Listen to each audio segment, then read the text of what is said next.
PH scale, देखिए pH scale क्या है, तो होता क्या है कि पीएच स्केल 0 से 14 तक डिवाइड किया जाता है एट 25 डिग्री सेंटीग्रेड, यहाँ 7।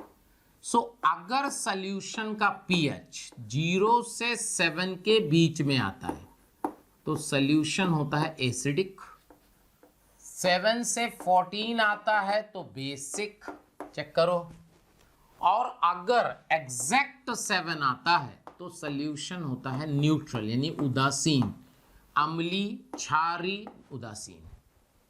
क्लियर? 25 डिग्री सेंटीग्रेड पे पीएच स्केल बदलता है टेम्परेचर के साथ।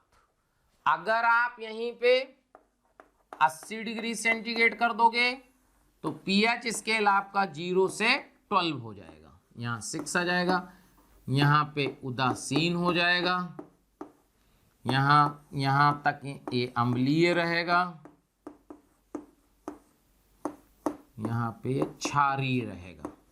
ये देखो, ये है पीएच स्केल, यानी pH scale totally temperature dependent function है। अच्छा एक बात और समझो, कहा जाए कि गर्म पानी का पीएच ज्यादा होगा कि ठंडे पानी का, तो देखो अगर अपन ये कहें, आईटी में क्वेश्चन आ चुका है ना, H+OH-, ये देखो, तो आप देखो कि जब तापमान बढ़ाओगे,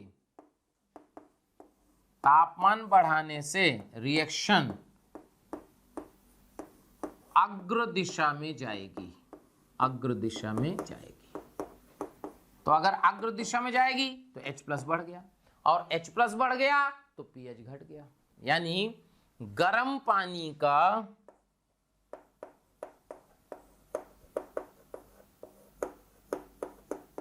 पीएच कम होता है, ठंडे पानी का ज्यादा, ठंडे पानी का ज्यादा। चेक करो, गर्म पानी का पीएच कम होता है, ठंडे पानी का ज्यादा, ध्यान रखना बेटा, ठीक है। तो ये जो है समझ में आया कि भाई कैसे कैसे अपन करते हैं। अब देखो ध्यान से, अब हम लोग और आगे बात करते हैं कि पीएच दो दुर्बल अम्ल के मिश्रण का पीएच क्या होगा। तो देखो, दुर्बल अम्लों के मिश्रण का पीएच, दुर्बल अम्लों के मिश्रण का पीएच निकालते हैं, ठीक है। सो दुर्बल अम्लों के मिश्रण का पीएच अगर देखा जाए तो देखो, मान लीजिए आपके पास 300 ml 0.1 मोलर HA है, इसमें 200 ml 0.2 मोलर HB मिला दीजिए। ये देखो, इसका पीएच निकालना है। इसमें दिया क्या होगा समझिए, KaHA दिया है आपको 10⁻⁻⁵, KaHB दिया है 10⁻⁸। सपोज पहला केस है, तो देखो सबसे पहले क्या होगा, सबसे पहला काम जो होता है बेटा, वो कभी भी आप अगर दो अम्ल मिलाते हो, आयतन चेंज हो रहा है तो नई सांद्रता निकालो। तो जब नई सांद्रता निकालोगे तो देखो, HA की नई सांद्रता कैसे लिखोगे, 300 × 0.1 डिवाइड बाई 500, और HB की नई सांद्रता आएगी 200 × 0.2 बाई 500। ये देखो, तो यहाँ से आ जाएगा 0.06 और यहाँ से आ जाएगा 0.08। चेक करो, अब आयोनाइज करो, HA आयोनाइज हुआ H+ + A- में, HB आयोनाइज हुआ H+ + B- में। ये देखो, ठीक है। तो HA की सांद्रता है बेटा कितनी है, 0.06, यहाँ से X निकला, X बना, X बना, यहाँ से 0.08 से Y निकला, ये Y बना, ये Y बना। क्योंकि बर्तन तो एक ही है, तो जो H प्लस होगा वो ऐड हो जाएगा, तो नेट H प्लस ये आया। देखो H प्लस कितना हो गया, x प्लस वाई। अब देखो एक का k दिया है 10 की पावर -5, दूसरे का 10 की पावर -8, यानी पहले का जो k है वो बहुत ज्यादा है दूसरे से, पहले का जो k है वो बहुत ज्यादा है दूसरे से। तो अगर पहले का Ka दूसरे से ज्यादा है यानी पहले का आयनीकरण ज्यादा होगा। सो जो है आप देखोगे कि इस केस में जो KaHA है वो बहुत ज्यादा है KaHB से, तो हम कहेंगे कि जो x का वैल्यू है वो बहुत ज्यादा होगा y से। चेक करो, ठीक है।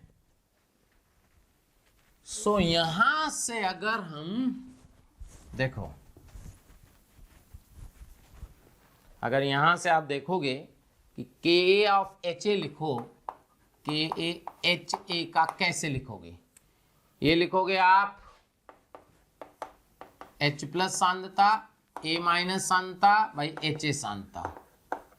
तो H प्लस का है value x plus y, okay, और इसका है x, इसको डिवाइड करोगे बेटा 0.06 माइनस x से, ये वैल्यू दी है 10 की पावर -5। देखो अब क्योंकि अगर x का वैल्यू y से बड़ा है तो y तो निग्लेजिबल हो गया, y क्या हो गया, निग्लेजिबल, तो y को हम क्या कर देंगे, निग्लेक्ट। ये देखो, तो यहां से आ जाएगा 10 की पावर -5 का वैल्यू आ गया x square by 0.06 minus x।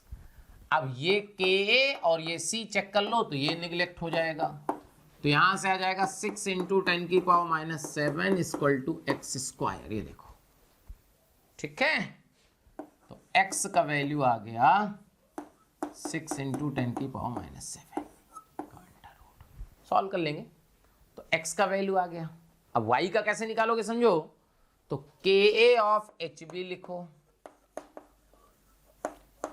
K of HB देखोगे तो कैसे लिखोगे बेटा, देखना x plus y into y by 0.08 minus y, ये निग्लेजिबल है, ये तुम्हें पता ही है, तो x y by 0.08 minus y, this is equal to कितना था 10 की पावर -8, ये भी निग्लेक्ट हो जाएगा वही K बाई C से, तो यहां से y का वैल्यू आ जाएगा 8 इंटू 10 का पावर -10 डिवाइडेड बाई x। ये देखो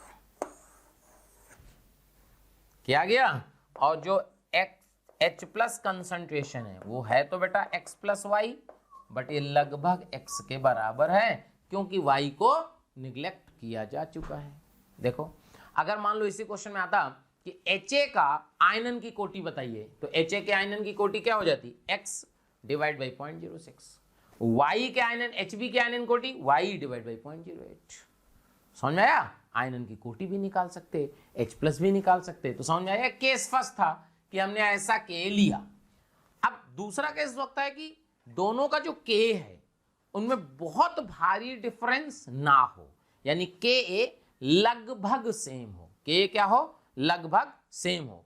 सो अगर Ka लगभग सेम होगा तो हम लोग क्या करेंगे ये समझते हैं, पहले इतना नोट कर लो फिर आगे समझते हैं। तो अगला केस क्या है कि अगर KaHA तथा KaHB लगभग समान हो, जिसमें आप निग्लेक्ट ना कर पाओ, तो अगर KaHA का वैल्यू 10 की पावर -5 दिया है, HB का K 2 इंटू 10 की पावर -5 दिया है, तो लगभग सेम है, ठीक है। तो आपने जैसे पिछले क्वेश्चन में लिखा K of HA x plus y into लिखा था ना, अब इसमें y को x के रेस्पेक्ट में आप निग्लेक्ट नहीं कर सकते, लेकिन ये अगर C मान लें और ये K मान लें तो ये निग्लेक्ट हो जाएगा बेटा, ये निग्लेक्ट हो जाएगा। तो यहां से आप देखोगे कि KaHA इंटू 0.06, इसको इधर मल्टीप्लाई किए ना, plus KaHB into 0.08 equal to आएगा x प्लस वाई का स्क्वायर। ये देखो चेक करो क्या किए, इसको यहां मल्टीप्लाई किए, इसको यहां मल्टीप्लाई किए, जोड़ दिए, ठीक है। तो यहां से x प्लस वाई का वैल्यू ही h प्लस है, और ये वैल्यू आ गया आपका K of HA into 0.06 plus के ऑफ एच बी इंटू 0.08 का अंडर रूट। ये देखो x प्लस वाई आ गया। मान लो x निकालना है तो x प्लस वाई की वैल्यू रख दो, x आ जाएगा, यहां रख दोगे y आ जाएगा, x और y अलग अलग आ गया। pH क्या हो जाएगा?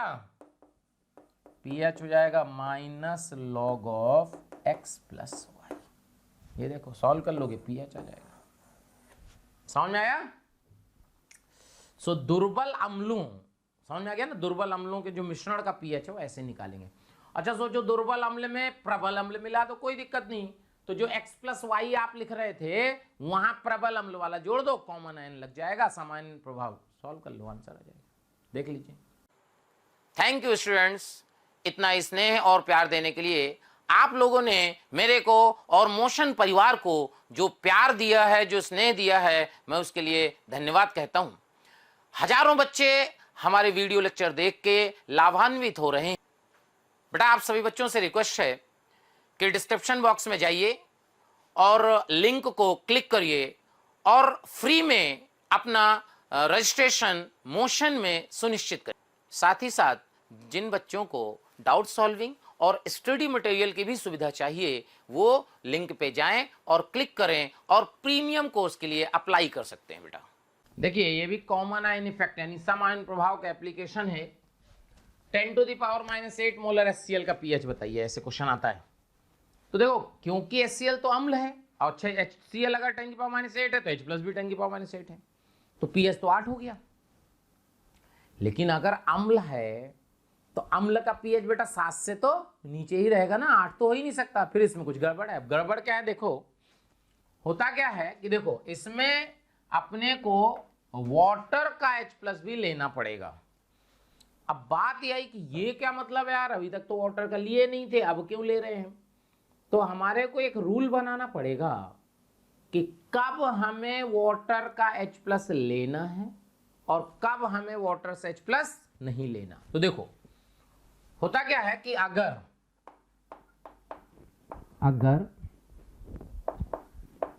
H प्लस की सांद्रता, H प्लस अगर H प्लस आयन की सांद्रता प्रबल अम्ल से C हो, समझो, अगर H प्लस आयन की सांद्रता प्रबल अम्ल से C हो तो क्या होगा समझो। तो अगर C का value greater than equal to 10⁻⁻⁶ है, यानी प्रबल अम्ल से जो H प्लस की सांद्रता है जो है C, अगर उसकी वैल्यू 10⁻⁶ हो तो जो H प्लस नेट होगा, नेट H प्लस वो C मोलर ही होगा। इसका मतलब कि हम इसमें वाटर को निगलेक्ट कर सकते हैं, समझो। अगर C का वैल्यू लेस देन 10⁻⁹ हो, मतलब जो प्रबल अम्ल से H प्लस आ रहा है उसका वैल्यू 10⁻⁹ से भी कम है, तो जो C नेट होगा यानी H प्लस नेट होगा वो जो है लगभग 10⁻⁷ होगा। मतलब सारा का सारा H प्लस हमने वाटर से लिया और प्रबल अम्ल को निगलेक्ट कर दिया क्योंकि प्रबल अम्ल बहुत कम था। और अगर C का वैल्यू ग्रेटर देन 10⁻⁹ और लेस देन 10⁻�6 हो, चेक करो। जो C है 10⁻⁹ से तो बड़ा है लेकिन 10⁻⁹ से छोटा है, तो जो इस केस में H प्लस नेट होगा वो जो होगा C प्लस X होगा। C तो प्रबल अम्ल का है और ये जो H प्लस है, H प्लस की सांद्रता जल से, जो जल से H प्लस की सांद्रता है वो, यानी जल से आपको कब लेना है, जब प्रबल अम्ल का H प्लस 10⁻⁹ और 10⁻�6 के बीच में हो, जो कि 10⁻⁸ आ रहा है। चेक करो तो होता क्या है इसमें, देखना वाटर आयोनाइज होता है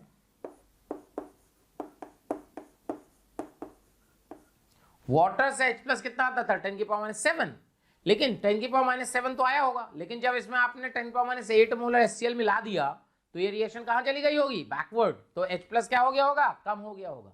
तो अब 10 की पावर -7 नहीं है बेटा, अब मान लो X है, ये देखो कॉमन एन के कारण रिएक्शन बैकवर्ड गई तो H प्लस की सांद्रता घट गई। सो यहां से आप लिख सकते हो Kw का value this into this, okay. तो यहां से 10 की पावर -14 का वैल्यू x² प्लस 10 की पावर -8 x, देखो तो यहां से आ जाएगा x² प्लस 10 की पावर -8x माइनस 10 की पावर -14 इक्वल टू 0।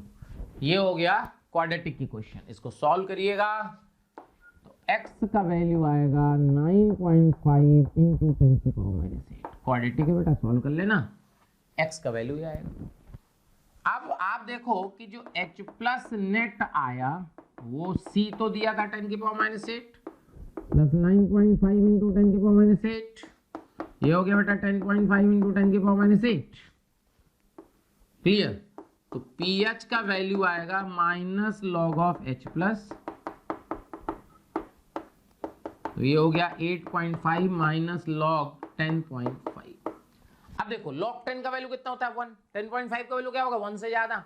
अगर यहाँ 8 है बेटा ना, अगर 8 में से 1 से ज्यादा माइनस कर दोगे तो क्या pH 7 से कम हो जाएगा, तो यानी इसका pH जो आएगा वो 6.98 आएगा। ये देखो,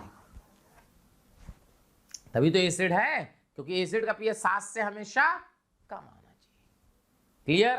तो ये ध्यान रखना है कि अगर इस रेंज में H प्लस है प्रबल अम्ल का तो हमें वाटर लेना है, और दूसरा 2 केस आपको बता दिए, कब वाटर नहीं लेना है वो बात क्लियर हो गई। ये आप दिमाग में बैठा लो, देख लो, नोट कर लो बेटा।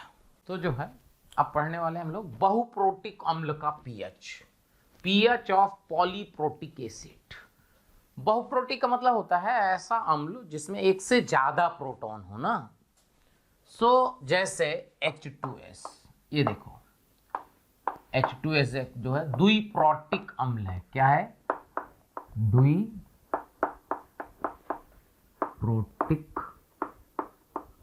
अम्ल, क्लियर।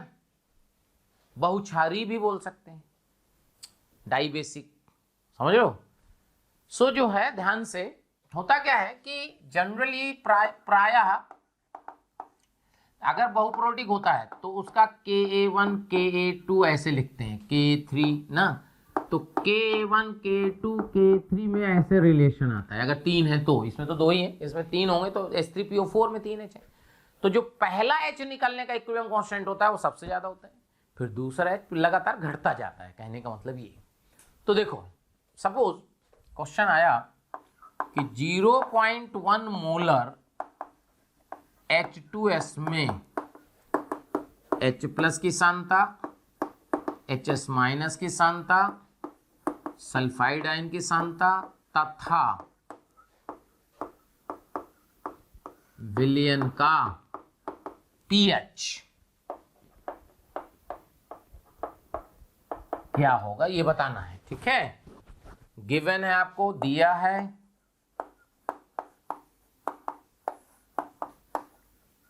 Ka1 का वैल्यू 10 की पावर -7, Ka2 का वैल्यू 10 की पावर -13, ये दिया है। देखो कितना भारी फर्क है, ठीक है। तो देखो कैसे आयोनाइज करते हैं।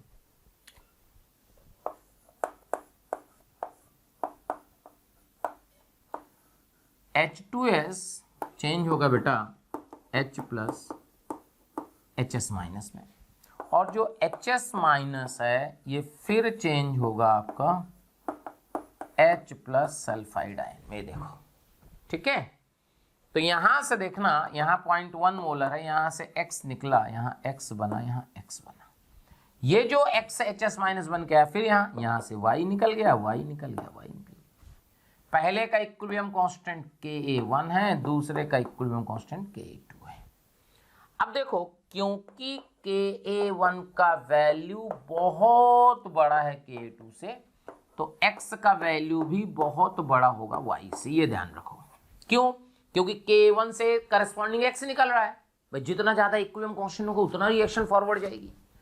तो देखो अगर हम ये लिखें कि k1 क्या होगा, तो k1 देखो यहां से देखना बेटा, सोल्यूशन तो H+ है, H+ तो ध्यान रखना कंटेनर सेम है, तो यहां से H+X यहां से y, तो नेट H+ X+Y, यहां भी X+Y। ध्यान रखना भाई, गड़बड़ मत करना। और एक बात समझो, अगर यहां ये हो गया, दूसरा देखो ये HS- है X-Y, तो यहां भी HS- क्या होगा, X-Y।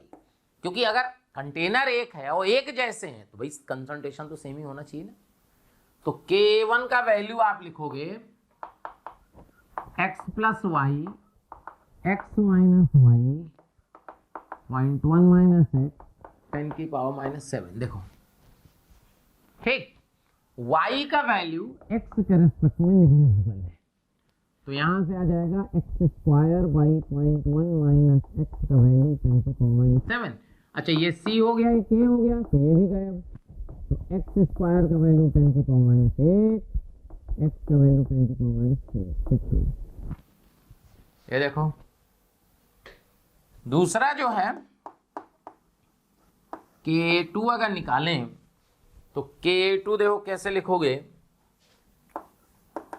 X+Y into y by X-Y, ठीक है, और इसकी वैल्यू है 10⁻⁻13। चेक करो तो क्या होगा, ये नेग्लेक्ट लो, ये भी कट गया, तो y का वैल्यू सीधे K2 के बराबर आ गई। ये लो, क्या y आ गया, तो एक बार बेटा x आ गया, एक बार y आ गया, दोनों आ गए तो चाहे जो निकाल लो। देखो H+ कंसंट्रेशन क्या होगा, वो होगा X+Y, और लगभग ये x ही है, तो 10⁻⁻4। HS माइनस देखोगे तो ये कंसंट्रेशन है आपका X-Y, तो लगभग x है। सल्फाइड आयन कंसंट्रेशन देखोगे तो y है 10⁻⁻13। pH देखोगे -log(H+), तो ये 4 आ जाएगा। देखो सब निकल आया। तो एक बार x और y अगर आ जाता है तो उसके बाद तो कुछ बचता ही नहीं, जो पूछा है सब निकाल लो। देख लो बहुत आसान है, नोट करो। प्यारे बच्चों, बहुत सारे बच्चों के कमेंट आ रहे हैं ना कि आप इस टॉपिक पे वीडियो बनाइए, तो मैं बच्चों आपको बताना चाहता हूं कि ऐसा हो सकता है कि वो वीडियो ऑलरेडी चैनल में पड़ा हो। उसके लिए आपको करना क्या है कि मोशन के चैनल को सब्सक्राइब करना है और बेल आइकन को हिट करना है, जिससे आपके कोई भी नोटिफिकेशन मिस ना हो। हम कोशिश करेंगे कि आपकी जो डिमांड है मोशन परिवार पूरी करे। देखिए क्वेश्चन क्या है, 0.1 मोलर H3PO4 विलयन में H+ की सांद्रता, इसकी सांद्रता, इसकी सांद्रता तथा pH बताइए। वही पॉलीप्रोटिक एसिड का है, इसमें 3 है।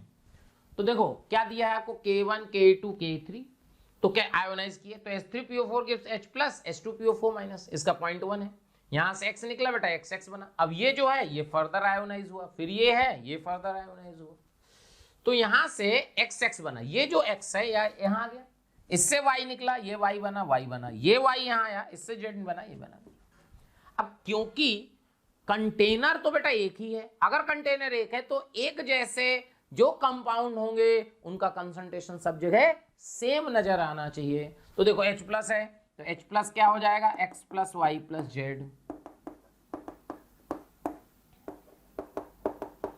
ये देखो एक तो ये आ गया। दूसरा देखो यहाँ H2PO4 - X-Y है, तो यहाँ भी बेटा X-Y हो जाएगा। यहाँ ये Y - Z है, तो यहाँ भी Y - Z हो जाएगा। ये समझना है। अब आप क्या करोगे, देखो क्वेश्चन में देखो कि K1 का वैल्यू K2 से बहुत बड़ा है, K2 का वैल्यू K3 से बड़ा है, इसका मतलब X का वैल्यू Y से बड़ा है, Y का वैल्यू Z से बड़ा है। ये देखो क्लियर। सो आप क्या करोगे, K1 का वैल्यू लिखो। K1 क्या लिखोगे समझना, यहां लिखोगे X+Y + Z, यहाँ X - Y divided by 0.1 - X is equal to 10⁻⁵। देखना ध्यान से, निग्लेक्शन थ्योरी, X के रेस्पेक्ट में Y निग्लेक्ट हुआ, Z हुआ, X के रेस्पेक्ट में Y हुआ, और K/C से ये भी निग्लेक्ट हो गया, तो 10⁻⁵ का वैल्यू आ गया X² बाई 0.1 यहां से x का वैल्यू आ जाएगा बेटा 10⁻³ चेक कर लो। Ka2 जब आप लिखोगे, देखो Ka2 तो यहां क्या लिखोगे, x + y + z, y - z divided by आएगा x - y। चेक करो तो ध्यान से देखना, ये गायब हुआ, ये गायब हुआ, x के रेस्पेक्ट में दोनों निगलेक्ट, y के रेस्पेक्ट में बेटा z निगलेक्ट, x के ये निगलेक्ट। तो यहां से देखो x भी कैंसिल, तो क्या y का वैल्यू आ गया Ka2 के बराबर। ये देखो y का वैल्यू Ka2 के बराबर आ गया। अगर हम Ka3 लिखें, Ka3 यहां देखो तो यहां आएगा x + y + z into z by y - z। ये देखो तो यहां से आप देखोगे ये खत्म, ये खत्म, ये खत्म। चेक करो तो z का वैल्यू आ जाएगा Ka3 into y by x का वैल्यू z। चेक कर लो बेटा, ये देखो y इधर आ गया, x नीचे आ गया, z आ गया। तो क्या x y z आ गया। अब आप जो निकालना है निकाल लो भाई। आप H प्लस कंसंट्रेशन लिखोगे तो x + y + z है, तो ये लगभग x के बराबर है। देखो आपको H2PO4 माइनस कंसंट्रेशन लिखना है, तो ये है तो x - y, बट वो x ही है, y निग्लेजिबल है। इस तरह आप सब लिख सकते हो। क्या समझ में आ गया। सबके कंसंट्रेशन आप निकाल सकते हो, आराम से आंसर आ जाता है।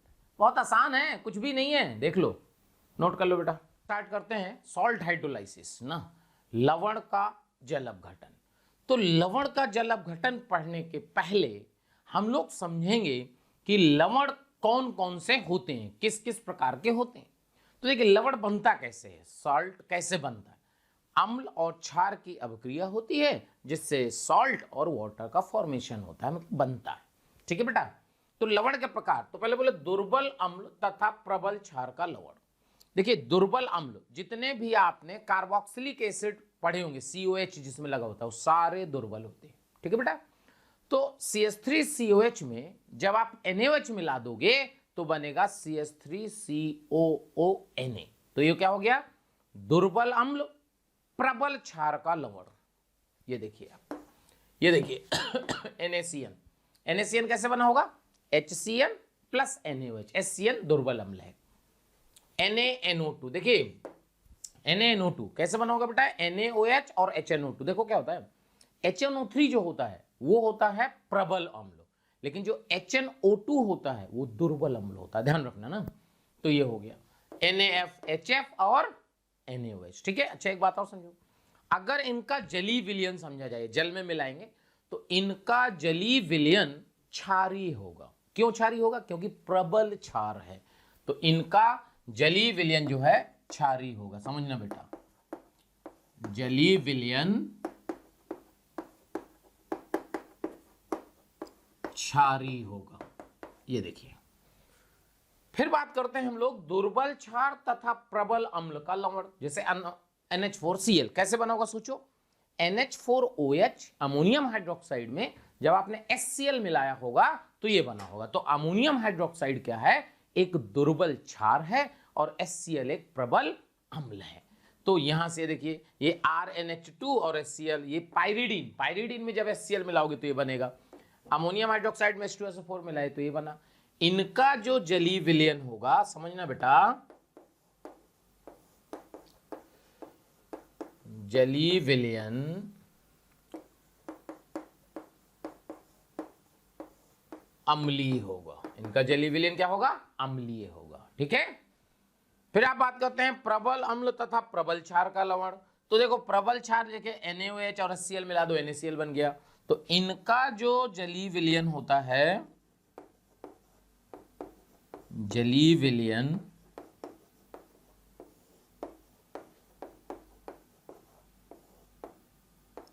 उदासीन होगा। इनका जलीय विलयन क्या होगा बेटा, उदासीन। दुर्बल अम्ल तथा दुर्बल क्षार, लाइक CH3COH में अमोनियम हाइड्रोक्साइड मिला दो तो अमोनियम एसीटेट बन जाएगा, ये लिखा है। और इनका जो जलीय विलयन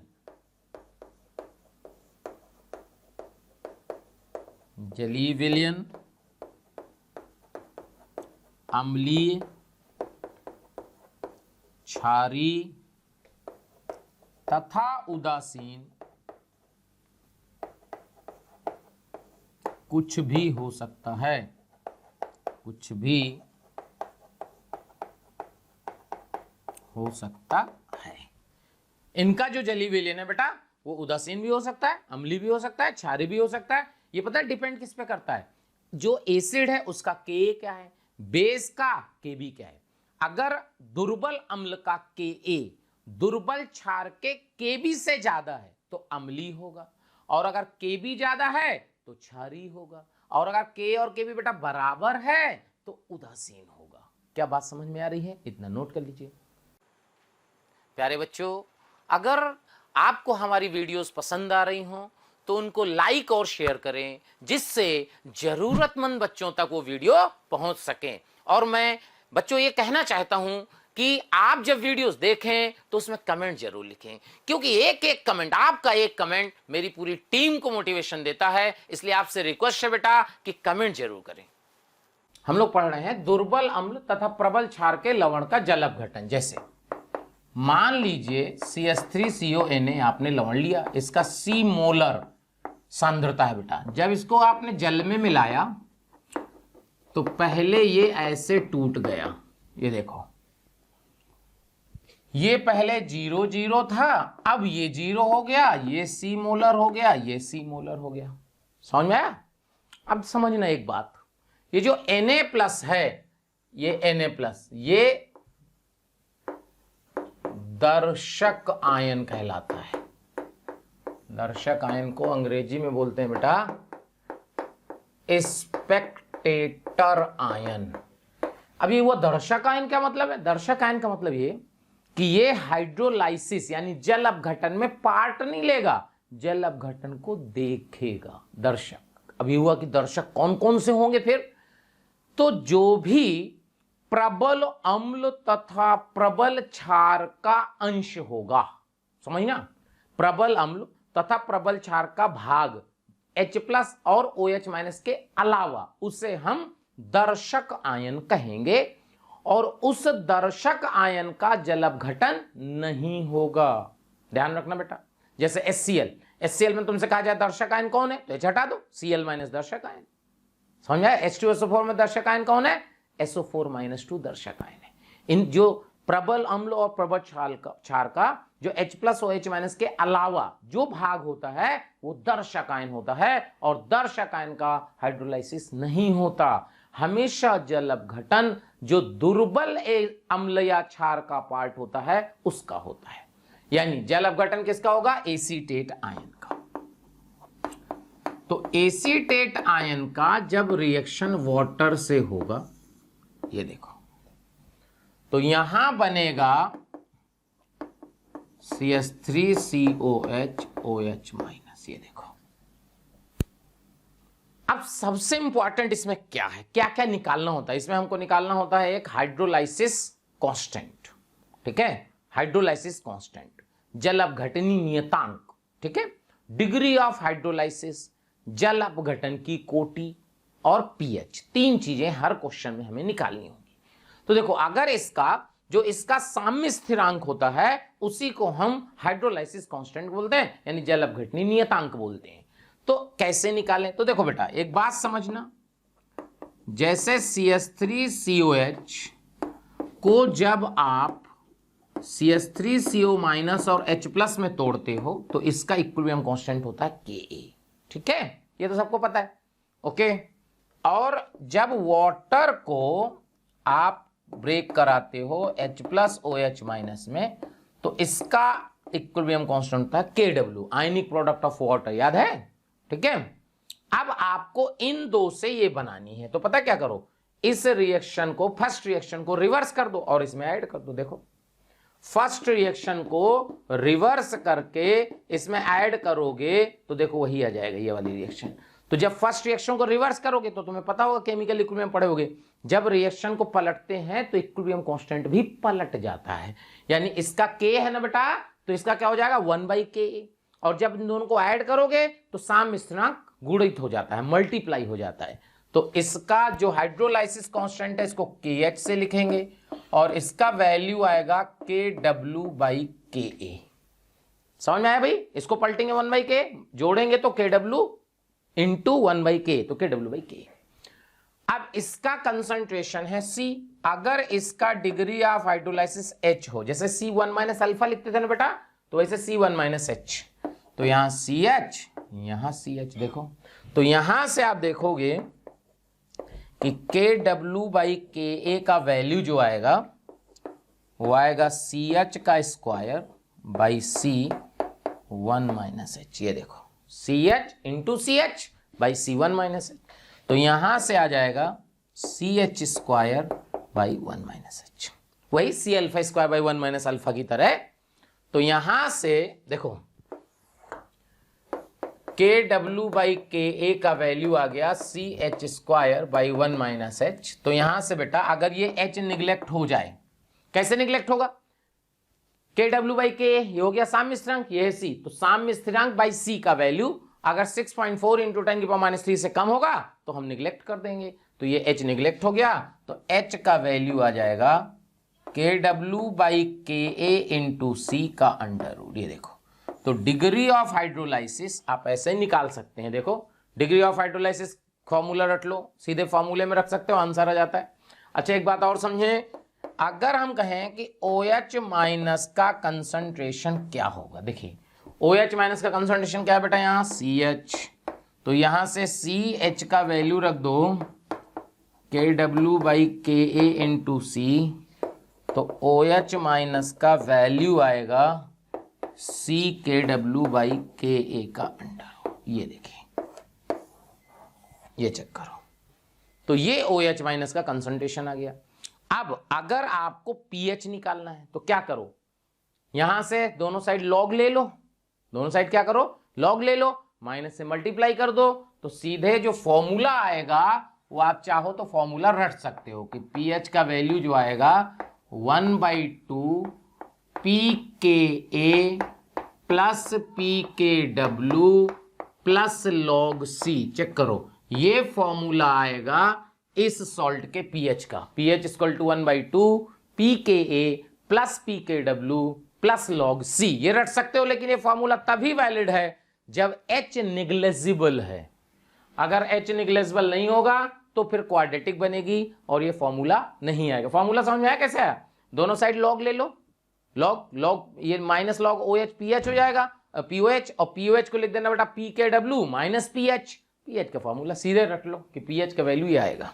दुर्बल क्षार तथा प्रबल अम्ल के लवण का जल अपघटन, जैसे मान लीजिए ये सॉल्ट लेते हैं, इसका C मोलर है, इसको जब आप जल में मिलाओगे तो ये पहले आयोनाइज हो जाएगा NH4Cl माइनस में, ये पहले 0 0 होगा, फिर ये 0 हो जाएगा, और ये C मोलर और ये C मोलर।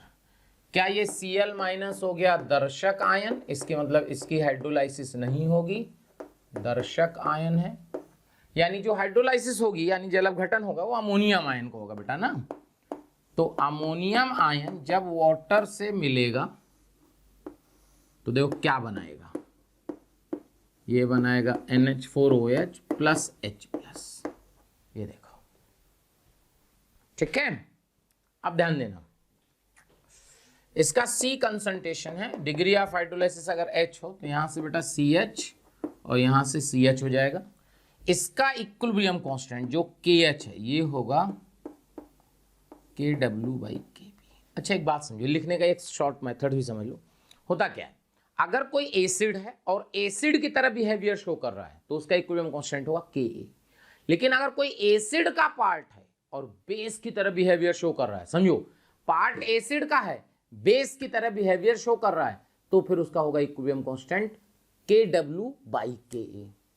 अगर क्षार है और अम्ल की तरह बिहेवियर शो कर रहा है, जैसे ये क्षार का पार्ट है और देखो H प्लस दे रहा है, इसका मतलब क्षार अम्ल की तरह बिहेवियर शो कर रहा है, तो KW/KB। अच्छा KB किसका होता है, जो बन रहा है इसका होता है KB।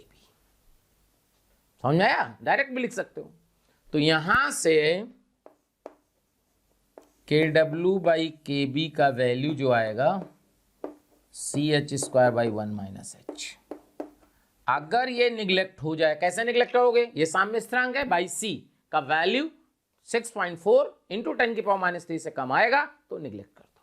तो यहां से बेटा आप देखोगे H का वैल्यू जो आएगा, ये देखिए ये H आ गया, ये देखो बहुत आसान है। H+ का कंसंट्रेशन है CH, देखो तो यहां से आ जाएगा CkW/CkB, चेक करो बेटा। तो यहां से आप देखोगे कि जो H+ का वैल्यू आएगा वो आ जाएगा KW/CkB, ये देखो। फिर इसमें क्या करेंगे आप, लॉग वॉग लेंगे, माइनस से मल्टीप्लाई करेंगे, फॉर्मूला बनाएंगे उसी तरह जैसे पहले बनाए तो एक ध्यान रखिएगा, इसका फॉर्मूला अगर उसी तरह का लिखना है तो आपको इसमें POH लिखना पड़ेगा, और POH आएगा इसका 1/2 PKW, खुद निकाल सकते हो, PKB log C। ये देखो अब ये हुआ कि यार उसमें तो pH लिखे थे, इसमें POH क्यों लिखे, तो देखो ध्यान सुनना कैसे लिखना, याद रखना कि अगर अम्ल के पार्ट की, अम्ल के भाग की हाइड्रोलाइसिस हो रही हो तो pH लिख दो, और अगर क्षार के पार्ट की हाइड्रोलाइसिस हो रही है तो POH लिख दो। सीधे एक जैसे फॉर्मूले आएंगे, केवल क्या होगा, Ka की जगह Kb, यानी Pka की जगह Pkb आएगा, एक जैसे फॉर्मूले। ध्यान रखना, अगर क्षार के पार्ट की हाइड्रोलाइसिस हो रही है तो Pkb, अम्ल के पार्ट मतलब P, अगर क्षार के पार्ट की हो रही है तो POH, और अम्ल के पार्ट की हाइड्रोलाइज हो रही है तो pH। क्लियर बेटा, नोट कर लीजिए। प्यारे बच्चों, अगर आपको मेरे वीडियो पसंद आ रहे हैं और आप मुझसे पढ़ना चाहते हैं तो मैं अभी आपको एक नंबर दे रहा हूं, उस पर आज ही कॉल करें, जिससे आने वाले वीडियो आपको मिल जाएं और आप उससे लाभान्वित हों। नंबर लिख लीजिए 1800 2121 799।